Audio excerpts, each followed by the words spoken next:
Hey, Nicole here. All right, so if you want to know what turns someone on, you're going to like this video. This is not an astrology video for someone who isn't willing to like pull up a birth chart, because you have to know, you've got to know where your Mars is at in order to use the information from this video. So you don't need to watch it if you're not interested in that. Okay. With astrology, we are able to see so many different things in a person's personality, what drives them, what motivates them, how they take action, etc. We have a planet, Mars, in our birth charts that represents our desire. It's the planet that shows how we take action, what we desire to take action in order to get to or to claim. It shows our libido. It's the masculine principle. Do you know what I'm saying? So it shows like that energy, the outward flow of energy in our lives. Okay, now this is our libido. You can see what it is that turns someone on by looking at their Mars. You look at not only the Mars, the zodiac sign that Mars is in, but also the house placement, okay? And you're also going to sort of secondarily look at the ruler of that house and if that ruler is receiving any negative aspects from anywhere, or what those aspects look like, okay? So I'll give you an example. So actually what we'll do first, we'll go through the elements. So you want to see, okay, if you've got fire on your Mars, this means you are Aries, Leo, Sagittarius, okay? If you've got any of those signs on your Mars, that's going to give a sexual desire style where you are spontaneous and the type that if you are into somebody, you go after them. You know, it's quite aggressive. It's like fire climbing up a mountainside, a dry brush, right? It's fast and to the point, like they want it, they go for it, kind of a thing, okay? That particular style doesn't have a lot of like staying power per se, but they like sex and like it frequently. They just are quick. They're kind of quicker, okay? So this is not looking at house placement. This is just fire. Now, if they have Earth, okay, so Taurus, Virgo, or Capricorn on their Mars. Now these guys, they have staying power. They're slower to heat up, slower to kind of get going, but once they're going, they are going. Oh, and I forgot to mention, so with our fire signs, what they're attracted to, they like a challenge. All three of the fire signs, they like to feel like they have, captured you. They do like the chase. The Aries Mars in particular, the Leo Mars is attracted to someone who's important, a lot of times, or bold or confident, kind of a mirror of their own inner Leo Mars. With the Sagittarius, they're very playful, so they're just kind of like, they'll just kind of go after anyone who's got a fun, good sense of humor and an optimistic attitude towards life. That's really attractive to a Sagittarius Mars. Okay, now with the Earth signs though, so with Taurus, you've got the Taurus Mars and Taurus Venus. They are notorious for, and I've had client after client, actually this is really fun, especially men, they're shallow. So even if the rest of their chart is someone who's, pretty smart or is attracted to an intelligent man or woman, right? They'll go after these really beautiful people who are really stupid or banal, right?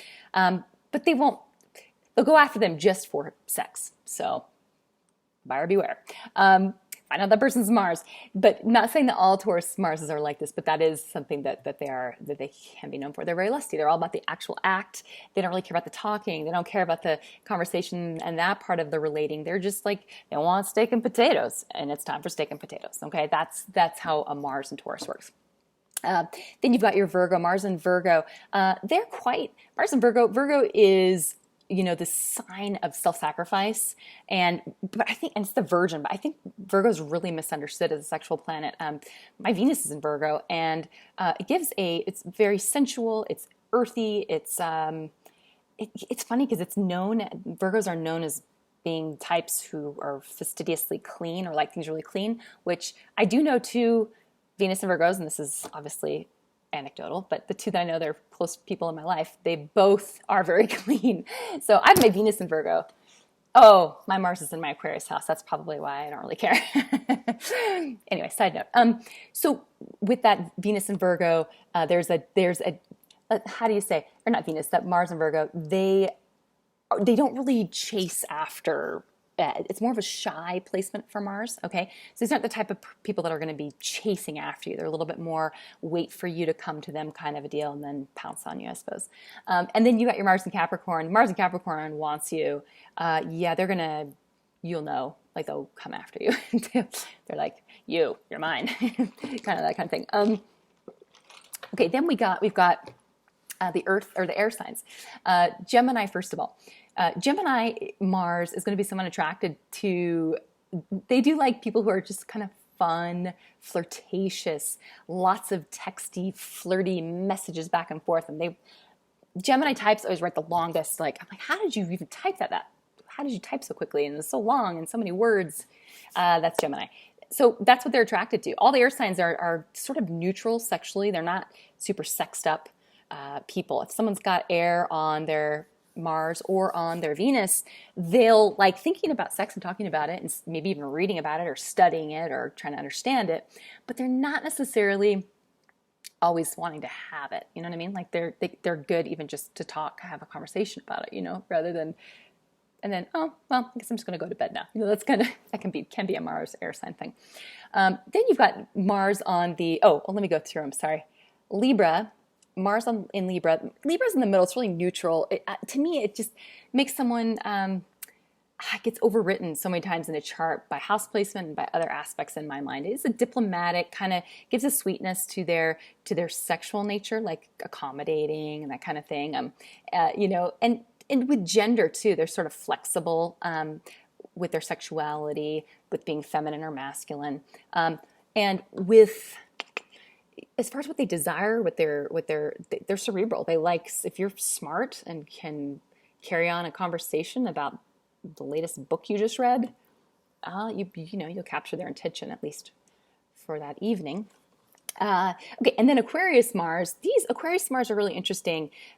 It's funny because they say that this is like the freak flag, but when you put Aquarius on the Mars, there's a detachment from the act of sex. So Mars or Aquarius is the least sort of physical. Aquarius and Pisces, they're in the head. So an Aquarius type is going to be attracted to someone who's very smart. They like the brain, and if you're intelligent, that is very stimulating to them. So having a conversation with them that's interesting about, they like science and technology and these kinds of things, and fringe thinking. So these are all Mars Aquarius rulerships. So don't expect this it's a very on and off energy too. So don't expect a lot of great sex from a Mars and Aquarius. I mean, unless, even with house placement, yeah. So, and then you've got your water signs. So water signs are going to be those who they're more emotionally based. Those are Cancers, or Scorpios, or Pisces. And for them, they've got to emotionally kind of like be in the mood to be there. They're more nurturing sort of with their sexual style, love making, you know.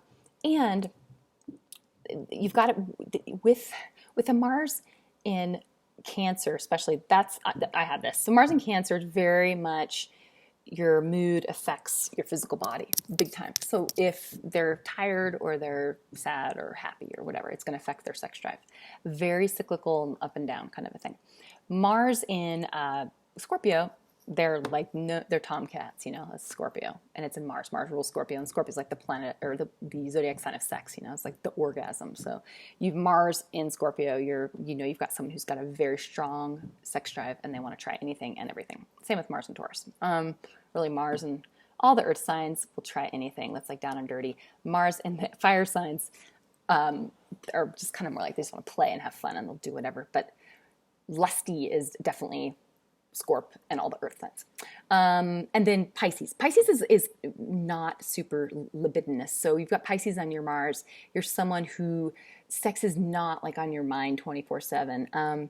In fact, even the act for some people with Mars and Pisces, it's not even it can even be kind of distasteful, like, or they feel like they're taking advantage of someone, you know, like men who have Mars and Pisces sometimes will have a hard time, like they want to enjoy the act, but they don't really want to have to deal with all the emotional stuff that comes with it because it can be kind of draining on them. So there's kind of an escapism thing that happens sometimes with Mars and Pisces, where they either escape through sex or they escape, like try to get away from their partner.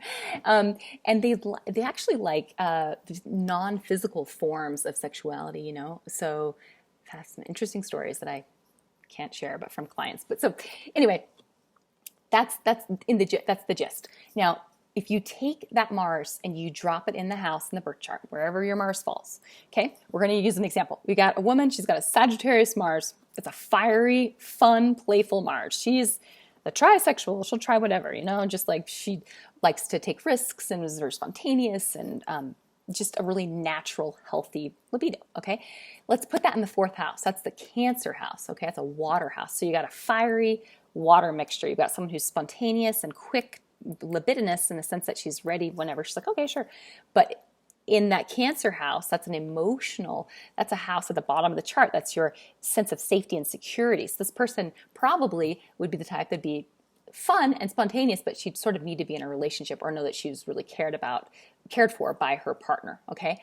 And again, her sexual mood will be, or her sexual libido will be affected by her mood. Okay, and then let's say her partner's a Taurus Mars in the 6th house, the Virgo house, which is those are both Earth. So at first, she'll be attracted to the steadiness, like she'll feel safe, that, you know, that 4th house thing and hers will feel good. And because he's a lusty Taurus Mars, it's going to be fun at first. She's like, oh, I'll try that. Ooh, that's fun. I'll try that. You know what? But she's going to get bored. Sagittarius and Gemini are notorious for getting bored, you know? I mean, they need new adventures all the time, or else they're like, yawn, yawn. And with Taurus is meat and potatoes. Once they tasted something they like, they'll just eat that same thing over and over again, okay? This applies to theirs, even though they're, you know, good at what they do, they can be a little bit routine, okay? So, but if, let's say, for example, that guy at the Taurus Mars, let's say instead, we have a different guy. He's also got a Taurus Mars, but it falls in one of the fire houses. Let's say it falls in the 9th house, the Sagittarius house, right? That's going to reflect a theme that her Mars already has. Her Mars is in Sagittarius, right?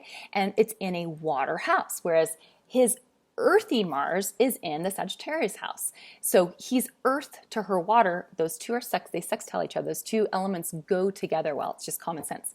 And then, of course, there's the reflection of the house and then her. So his sexual style would be similar. He would be someone to be really lusty, but also spontaneous, okay? He would be the Taurus that'd be really fun because he'd want to try new things, like mix it up, a little dash of this and a little spritzel of that. I don't know.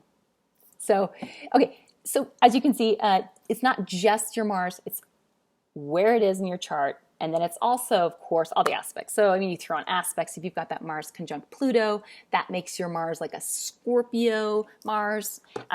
Regardless of what sign it is, it's going to be like a Scorpio Mars. You're going to be obsessive about sex and compulsive and some other things. So anyway, if you want more information, if you want to have a relationship reading, this is just one tiny little part that goes into a relationship reading. They take 2 hours, and yeah, you get a ton of really fantastic information about your relationship, everything from basic compatibility, your sexual compatibility, also the sexual aspects you have together. They have different lengths of time that they sort of last for. Some are short term, like 1 year aspects, some are 3 to 5, some are lifelong, some go away as soon as you get married. So we can look at all of that, which is interesting, good to know. We can look at your communication styles. We can see how each partner sees the relationship from their perspective, which is fascinating. We can look at soulmate indicators, karmic indicators too, which is also very interesting. I just did a reading for a couple, never met either of them. Did the reading, actually just had their birth information, and I just recorded my voice and did the reading that way. And their charts were so vivid and so really strong, cool charts. It was really fun to do. And come to find out, apparently the relationship reading was really like spot on accurate. So astrology is a powerful tool, and it can help you in a relationship to really see things that maybe you're missing, or to understand your partner better, just to see where they're coming from. That's always helpful, says the Libra. Okay, all right, thanks for watching. See ya.